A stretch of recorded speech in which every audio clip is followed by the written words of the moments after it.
네, 국방부가 최근 발간한 장병 정신교육 기본교재에 독도를 영토 분쟁 지역으로 기술해서 파문이 일고 있습니다. 뿐만 아니라 한반도 지도에서 독도를 누락하기도 했는데요. 윤 대통령은 크게 질책하며 시정 지시를 내렸고 국방부도 전량 회수해서 폐기하기로 했습니다. 예, 한편 국정원에 따르면 내년 총선을 앞두고 연초에 북한의 군사 도발 가능성이 있다는 예측도 있습니다.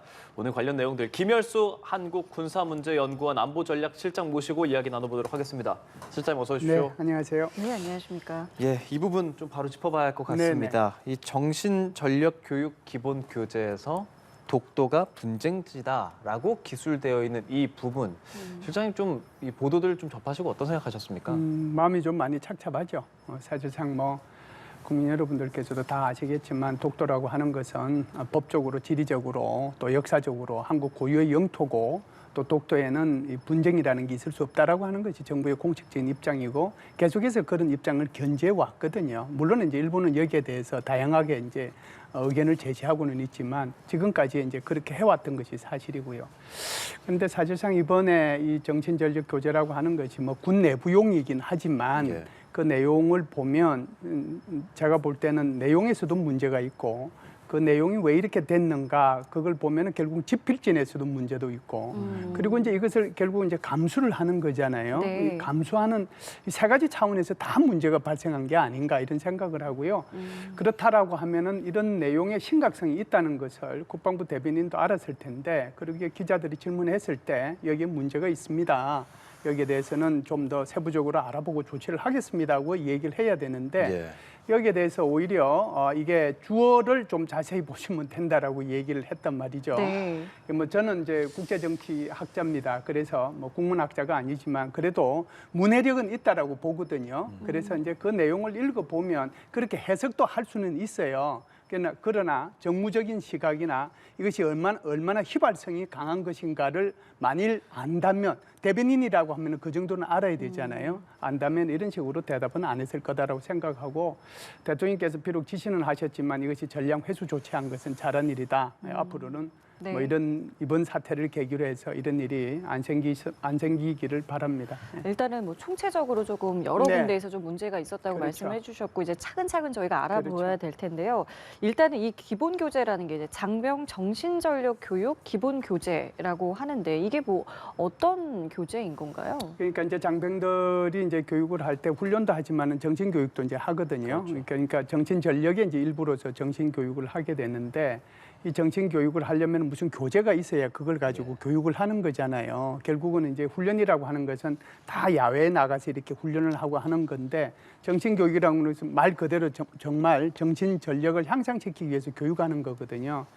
그러려고 하면은 기본적인 교재가 있어야 되고요. 그 기본 교재를 바탕으로 해서 보조 교재들이 있거든요. 예. 그래서 이 기본 교재가 이제 이것이 이제 중심이 된다는 의미에서 이 중심적인 틀을 가지고 보조적인 이제 교재들을 이용을 해가지고 교육을 시키는 거거든요. 예. 그래서 정신전력 측면에서는 굉장히 중요한 교재다 이렇게 보죠. 그리고 이것이 이제 5년 단위로 새로 개편이 되거든요. 네. 그 사이에 이제 북한의 여러 가지 그 위협 상황도 바뀌게 되고 또 주변 정세도 많이 바뀌잖아요. 그렇기 그렇죠. 때문에 적어도 5년 단위로 이걸 계속해서 바꿔가지고 업데이트된 것을 가지고 장병들을 가르치는데 이번에 이런 실수가 나왔던 것 같습니다. 지금 실수라고 말씀해 주셨는데 뭐 여러 가지 뭐 이유가 있겠습니다만 네. 일단은 국방부에서 이거를 뭐 의도적으로 이렇게 기술한 거는 아닐 테고 뭐 네네. 어디에서부터 좀 문제가 시작됐다고 하나씩 좀 짚어볼 수 있을까요? 이건 전혀 그 국방부에서 의도했다는 것은 말도 안 되는 거고요. 예. 왜 그러냐면 우리 국방부에서는 독도를 수호하기 위해서 동해 영토 수호 훈련이라는 것을 해마다 하잖아요. 말은 이제 동해 영토 수호 훈련이지만 그 핵심은 독도 수호 훈련이거든요. 네. 그걸 하고 있는 입장인데 그걸 의도적으로 이런 식으로 표현했다라고 보기는 좀 어렵고요.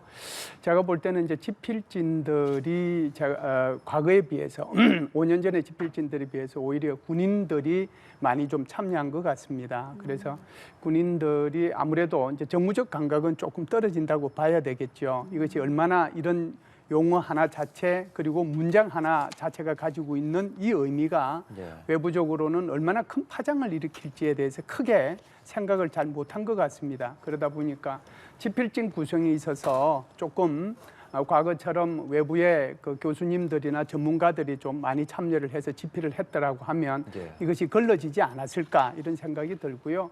두 번째는 감수하는 과정에서도 저는 문제가 있다라고 봐요. 저도 이제 과거에는 집필을 많이 했지만 지금은 이제 조금 연식이 있어서 주로 감수를 많이 하거나 세미나에 가면 좌장을 많이 하거나 이제 발표보다는 토론자로 많이 참여하거나 그렇게 하거든요. 예. 그러니까 이제 감수할 때 굉장히 저는 꼼꼼하게 합니다. 그래서 이제 저한테 감수를 부탁했던 분들은 굉장히 고맙게 생각을 하죠. 제가 워낙 많이 이제 그 지적 사항을 적어서 내기 때문에. 그래서 이번에 설령 군인들이 주로 집필에 참여해서 했다고 하더라도 예. 감수하시는 분들이 외부 요원이라고 한다면 여기 감수하는 분들도 군인들도 있지만 외부 선생님들도 있거든요. 그분들이 조금 더 정치적인 이제 차원에서 훨씬 큰 틀에서 이것을 보고 좀 지적을 했더라면 이런 실수는 안 나오지 않았겠는가 네. 그런 생각을 해요. 특히 이제 그 내용 중에서 지금 말씀하신 것처럼 분쟁 지역이라고 하는 것도 굉장히 큰 실수였지만 또 하나의 문제는 이제 우리 그 한반도 지도가 나오는 것이 11군데나 나오잖아요. 예. 11군데 나오는 곳에 모두 다 이게 지금 독도가 빠져 있거든요. 이건 뭐 결정적인 실수라고 저는 봐요. 그러니까 이제 우리 국방부가 이게 과거의 경험에서 이런 교훈을 못 찾고 여전히 이제 실수를 저질렀다고 저는 생각을 하는데요.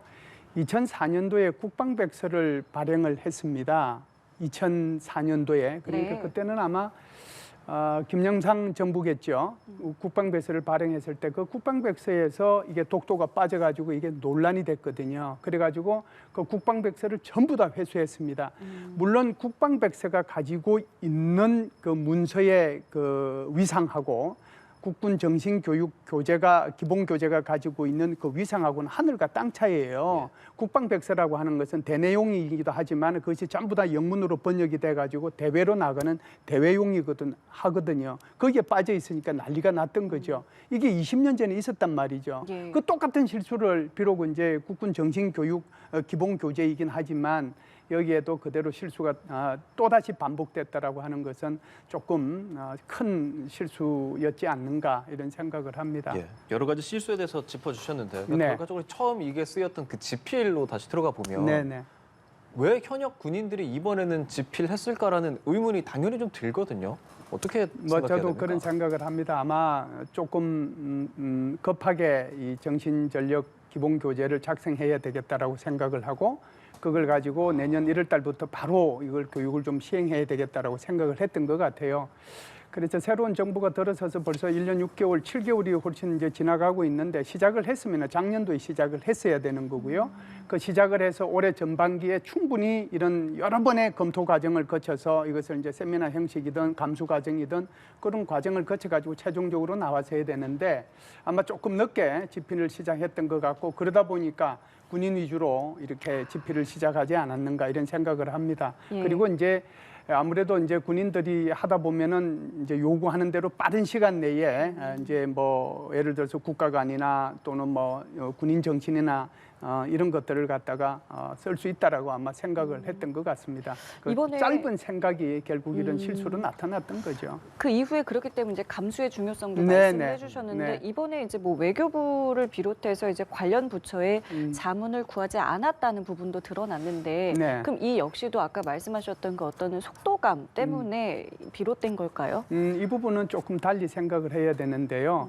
우리가 이제 그 정부 부처 간에 협의해야 될 것들은 굉장히 많이 있잖아요. 네. 이제 법률 같은 것도 그렇고 공식 문서도 그런데 이것은 이제 대내외용으로 사용되는 공식 문서가 아니고 예. 장병용으로 사용하는 기본 교재이기 때문에 이것까지도 뭐 외무부하고 이렇게 협의해야 될 성격은 아니라고 봐요. 예. 만일 이게 이제 국방백서라든지 뭐 국방정책 관한 내용 중에서 국제 정세와 관련된 내용이 있으면은 이거는 외교부하고 협조를 해야 되고 예. 외교부도 이제 필요한 것이 있으면 국방부와 협조를 하거든요. 예. 이거는 이제 그 대내외용 문서이기 때문에 이것은 협조할 필요성이 있지만 이것은 이제 기본 교재이기 때문에 이것까지 외교부하고 협조할 필요는 없었다라고 봐요.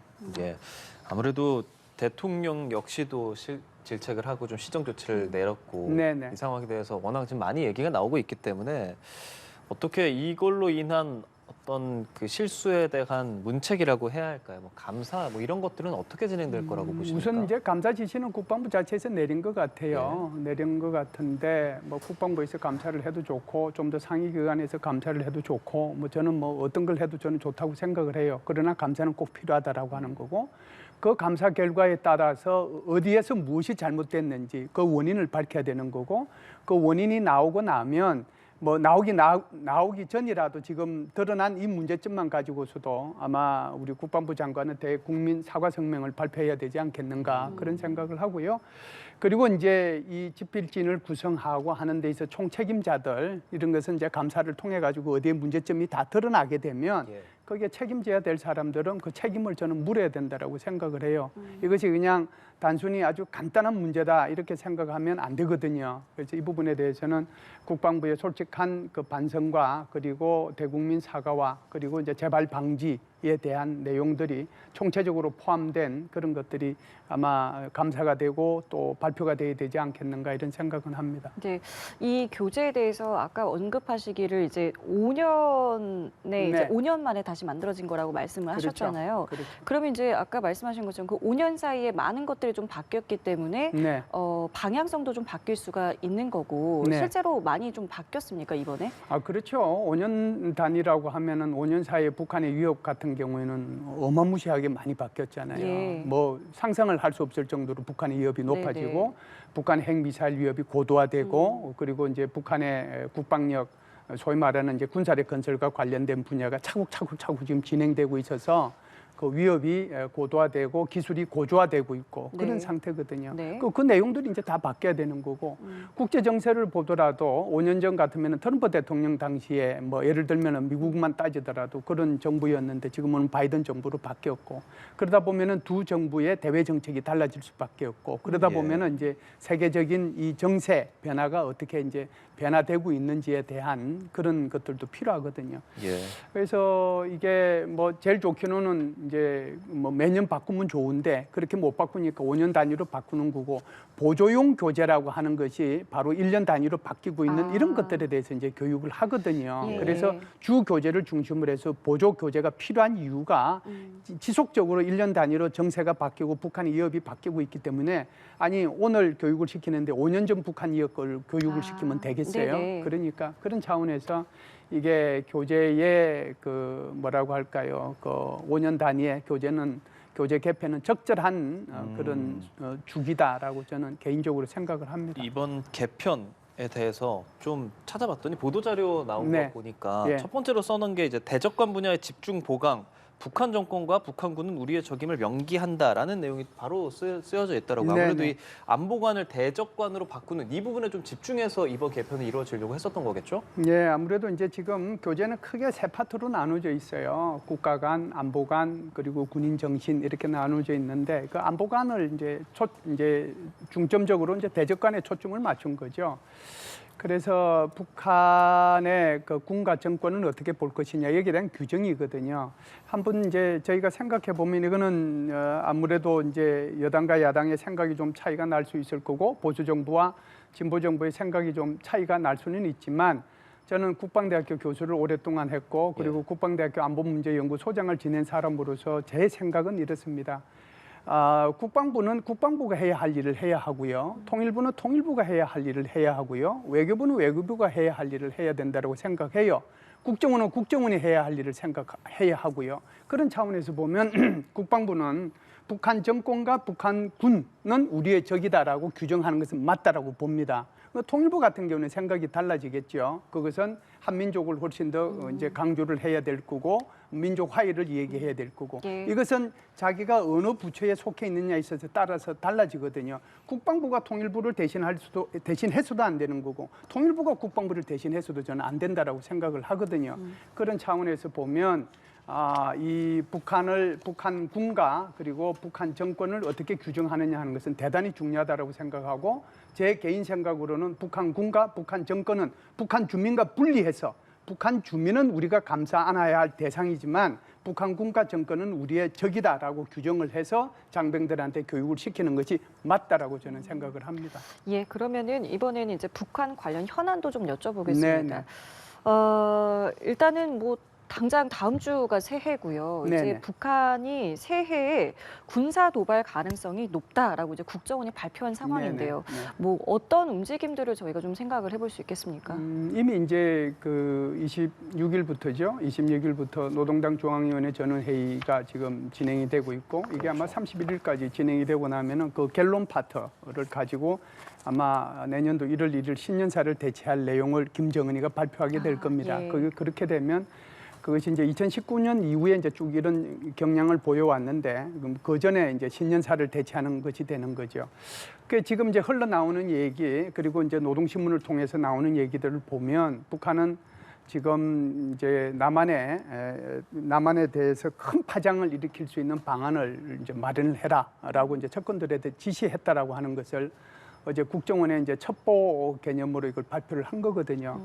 그러면은 왜 이런 지시를 했을까라고 생각하면은 이제 크게 두 가지가 있겠지요. 하나는 한국에서의 4월달에 있게 될 그 소위 말하는 총선 예. 그리고 이제 11월달에 있게 될 미국의 대선 네. 이것이 이제 뭐 김정은의 입장에서 보면 큰 파장을 일으킬 수 있는 어떤 방안을 마련해라라고 한 그 이유가 거기에 총선과 대선에 개입하기 위한 그런 목적이 있지 않겠는가 이런 생각을 합니다. 그런 뭐 총선이라든지 미 대선 내년에 앞두겠다는 말씀해 주셨잖아요. 그런 시기가 있을 때마다 북한에 좀 굵직한 도발을 했었던 기억이 있습니다. 어떤 것들이 있었죠? 북한 이게 우리가 예. 이제 이번에 하게 되면 22대인가요? 22대 총선인가요? 예, 그래서 22대. 2016년도부터 이렇게 보면은 2016년도 4월 달에 이제 우리 20대 총선인가 있었는데 그 총선 전에 1월 6일 날인가요? 그 북한이 제4차 핵실험을 했고요. 그리고 1월 13일 날 무인기 침범을 했고요. 그리고 이제 2월 달에는 대포동 미사일, 북한이 얘기하는 정찰 위성이에요. 북한이 지금 얘기하는 정찰 위성. 그것도 이제 발사를 했고 그리고 우리 인천국제공항에 거기 GPS 교란을 해서 전 세계의 항공기들이 인천공항에 다 내리잖아요. 예. 그 내리는데 굉장히 혼란을 초래했거든요. 그 아주 특대형 도발들이죠. 이런 도발들을 했고 2020년에도 사실상 3월달 한 달 동안에 대남용 그 소위 말하는 단거리 탄도 미사일 그것을 이제 저기 KN 23, 24 이런 것들을 갖다가 몇 번에 걸쳐 가지고 계속 도발을 했거든요. 네. 그런 차원에서 본다면 이번에 이제 북한이 어떤 도발을 할 것이냐라고 하는 것이 중요하지 않겠어요? 그래서 크게 보면은 전략적 도발이 있을 수 있고 또 국제적 도발이 있을 수 있다라고 봅니다. 그래서 전략적 도발은 7차 핵실험의 가능성이 열려 있고요. 네. 그리고 이제 북한이 지난번에 그 화성 18형을 발사해서 성공을 시켰단 말이죠. 3차에 걸쳐가지고 했는데 거기에 대한 정상 각도 이런 그 ICBM에 대한 실험이 있을 수 있고 그리고 이제 북한이 실패하긴 했지만 이게 고체 연료형을 그러니까 중거리 나머지 다른 장거리 미사일 그러니까 화성 14형, 15형, 17형에도 이걸 고체 연료형으로 바꾸려고 하고 있거든요. 그래서 이게 고체 연료형으로 바꾸면 여기에 대한 어떤 실험, 이런 시험 발사들이 있을 수 있고 예. 사실상 많습니다. 그리고 이제 그 핵 추진 잠수함 거기에 대해서 사실상 10개의 사일로가 있어서 거기서 이렇게 발사하도록 돼 있는데 실제로 거기에 이제 한 번도 발사를 안 해봤거든요. 네. 거기에 대한 시험 운영과 더불어서 그런 발사도 있을 수 있고. 또 정찰 위성을 이제 다량으로 발사하라고 그랬고 아마 이번에 저기 노동당 중앙위원회 전원회의에서도 아마 이 부분이 결정이 될 거예요. 결정이 될 건데 지난번에 올라갔던 것이 한 300kg급이거든요. 네. 그래서 거기에 관한 것들이 중량을 더 늘리거나 이렇게 해가지고 아마 정찰 위성을 2024년에도 한 두세 번 정도 이렇게 발사할 수 있는 그런 계획들을 아마 북한이 발표를 하게 될 텐데 그런 도발도 아마 있을 수 있을 겁니다. 이것이 이제 우리가 흔히 얘기하는 전략적 도발이라고 이렇게 볼 수 있고요. 국지 도발도 있을 수 있습니다. 그래서 이제 국지 도발이라고 하는 것이 이제 우리 2020년, 2016년도에 북한이 도발했던 것처럼 우리 한국을 겨냥한 이제 모의 훈련이죠. 한국을 겨냥한 그런 훈련들 KN 23이나 24, 25 이런 단거리 탄도 미사일 그런 훈련도 할 수 있는 거고 DMZ에서 그리고 이제 NLL에서의 그런 도발도 할 수 있는 거거든요. 이제 이 문제는 북한이 9.19 군사합의를 전면적으로 파기했기 때문에 그 가능성은 훨씬 더 커지는 거죠. 이것이 이제 예. 김정은의 그 한국 사회에 대한 그런 파장을 일으킬 수 있는 방안을 마련하라고 하는 큰 틀 속에 이런 이제 전략적 도발과 이런 국지 도발이 다 포함돼서 일어나지 않겠는가. 그래서 2024년은 좀 우리가 경계해야 될 해이다 이런 생각을 해요. 뭐 여러 예측 시나리오들을 말씀을 해주셨고 실제로 이 도발 가능성의 근거로 과거에 이제 도발을 좀 주역했던 3인방이 복귀한 것을 좀 들고 있는데 뭐 이 인물들이 좀 주도했던 것들이 어떤 것들이 있었을까요? 그 3인방이라고 하는 사람이 이제 그 김영철이하고 또 저기 누굽니까? 지금 나오고 있습니다. 김영철이하고 이영길이하고 박정천인데요. 예. 김영철이는 2010년도에 정찰총국장을 하면서 천안함 연평도 도발을 주도했거든요. 네. 이 사람이 작년도 연말에 노동당 중앙위원회 전원회의 할 때 없어졌었어요. 네. 없어져서 이 사람은 완전히 아웃됐구나 그랬는데 올해 6월 달에 저 사람이 이제 복귀를 했거든요. 복귀해서 소위 말하는 저기 통일전선부 고문 역할을 지금 하고 있어요. 예. 그러니까 저 사람이 통일전선부 고문 역할을 했다라고 한다고 하는 것은 통일전선부가 대남 공작을 하는 곳이 통일전선부거든요. 우리의 고문 역할하고 북한의 제게는 고문 역할하고 달라요. 북한은 고문 역할을 하면은 실제로 통일전선부 전체를 장악해가지고 어떤 일을 하도록 할 수 있거든요. 그래서 그런 사람이기 때문에 거기에 아마 김영철이가 복귀했다라고 하는 것은 대남 도발의 가능성이 훨씬 더 높아졌다 이렇게 볼 수 있는 거고요. 네. 그다음에 이제 박정천이도 마찬가지죠. 이영길이 같은 경우에는 이 사람이 그 저기 목함질에 도발했던 사람이거든요. 2015년도에. 그리고 박정천이도 마찬가지입니다. 그래서 이영길이 같은 경우에는 총참모장, 한국 같으면 한국의 합참의장이라고 볼 수가 있는데 총참모장을 지금 3번째 하고 있는 사람이에요. 예. 한 번 했다가 다시 아웃됐다가 한 번 했다가 아웃됐다가 다시 지금 하고 있는 것이 바로 저기 김영철인데 저 사람이 작전 총국장 출신이기 때문에 작전 분야에 대해서 굉장히 능력을 인정받은 사람이에요. 네. 작전을 한다는 건 뭐겠어요? 대남 도발을 위한 작전을 주도한다는 거잖아요. 저 사람이 총참모장으로 있다는 거 그런 차원이고요. 그다음에 이제 거기 그 박정천이 같은 경우는 군정 지도부장으로 왔기 때문에 이 세 사람의 그 복귀 이것은 결국은 2024년에 그 한국에 대한 도발의 가능성을 훨씬 더 높여주는 사람들의 복귀였다 이렇게 볼 수가 있죠. 네, 간단하게 마지막 질문 하나 드리겠습니다. 그렇게 많은 도발이 예상되는 상황에서 우리 군은 내년에 어떤 뭐 정책이나 어떤 방향성을 가지고 대응해야 할까? 그 부분에 대한 시각까지 여쭤보겠습니다. 네, 아무래도 이제 전략적 도발의 같은 경우에는 우리가 가지고 있는 모든 이제 정찰 자산들, 정보 자산들 그리고 우리만 가지고서는 안 되니까요. 결국은 이제 한미의 안보 협력이 필요한데 미국이 가지고 있는 모든 정보 자산 그리고 이제 일본이 가지고 있는 그런 자산들을 통해서 이런 움직임 하나하나에 대해서 미리 이제 좀 살펴볼 필요가 있지 않는가라고 생각을 합니다. 그래서 이번에도 얘기한 것처럼 그래서 북한에 대해서 미리 경고를 할 필요가 있거든요. 우리가 너희들이 움직이는 것을 모두 다 알고 있다라고 이제 이런 경고가 필요한 거죠. 북한이 이제 지난 21일 날 아니죠. 18일 날 18일 날인가요? 18일 날 화성 18형을 발사했잖아요. 그때 이제 나흘 전에 이미 우리 국가안보실 1차장이 북한이 이렇게 ICBM을 발사할 가능성이 있다라고 얘기를 한 거거든요. 예. 이 경고예요. 그리고 이제 인도 태평양 사령관도 이틀 전에 필요한 함정들을 필요한 곳에 다 이미 배치해서 북한의 도발에 대비하고 있다라고 얘기를 했거든요. 그 말의 의미는 북한이 이런 전략적 도발을 하더라도 우리가 다 알고 있다라고 하는 것을 경고해 주는 그런 의미가 있고 그 의미에는 바로 억제력을 발휘한다는 의미가 있어요. 그런 차원에서 억제력을 발휘하기 위한 철저한 대비 태세가 필요하다라고 보고요. 두 번째 국제도발에 대해서는 어디에서 국제도발을 할지 모르잖아요. 네. NLL에서도 할 수 있고 DMZ에서도 할 수 있고 사이버에서도 할 수 있기 때문에 네. 지금 군에서는 다양한 시나리오를 마련해 놓고 여기에 대비하고 있습니다. 어떤 시나리오가 나타나든지 간에 여기 시나리오에 대응할 수 있도록 돼 있거든요. 공격하는 자와 방어하는 자의 결정적으로 차이점이 있는데 공격하는 자는 자기가 공격할 수 있는 수단, 방법, 시간을 선택할 수 있는 거예요. 근데 방어하는 입장에서 보면은 언제 적이 공격할지, 어떤 수단을 선택할지, 어떤 방법을 선택할지 그걸 고민해서 대비해야 되니까 훨씬 어려움이 많은 거죠. 그럼에도 불구하고 우리 국방부는 군인 그 장병 정신교육 기본 교재의 문제점에도 불구하고 철저한 대비 태세를 통해서 내년에도 우리 국민들께서 안심하실 수 있도록 좀 해줬으면 좋겠다는 생각을 합니다. 예, 알겠습니다. 저희 오늘 말씀 여기까지 함께하겠습니다. 지금까지 김열수 한국군사문제연구원 안보전략실장과 함께했습니다. 말씀 감사합니다. 고맙습니다. 감사합니다.